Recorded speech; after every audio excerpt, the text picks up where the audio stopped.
just a couple minutes later. I'm about 100 yards from those four small little potential camps under those slabs of rock that slid off the mountain up there, off Terrace Mountain. But now I want to show you the Rockshelter.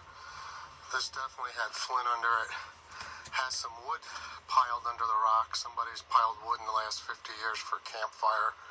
And I've yet to excavate this, but I do know I have found a couple pieces of flint and have been too busy to do much more with it.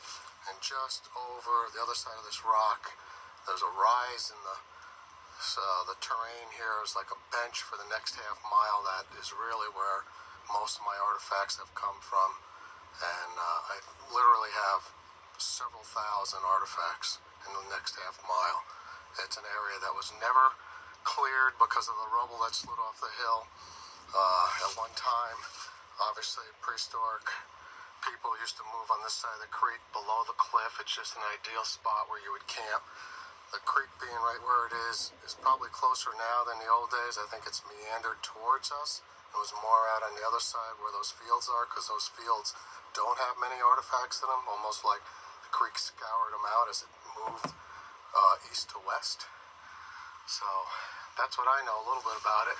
So I'm going to go up right now and show you the Rockshelter a little better and see if we can just find a piece of flint for fun's sake. I don't have time to dig it.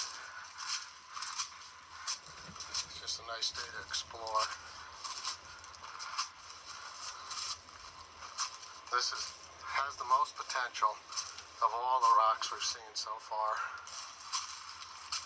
Mainly because it slid off the hill and landed on another rock. And I'd say the ceiling is only about 30 inches, but I'm sure if I dig it out, or if anyone wanted to dig it out, in the old days they could have made it 4 or 5. So it's a pretty interesting spot.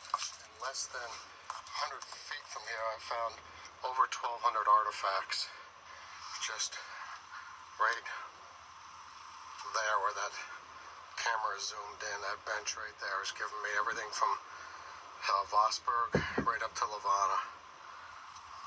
So this might have been where somebody with more status in the clan might have been able to sleep as they went from hunter-gatherers to farmers, and hunter-gatherers might have just stayed here yearly as they were passing through, fishing, hunting, whatever it was that brought them this way. So let's go in there and see what we can find. We'll get back on when we find a flake.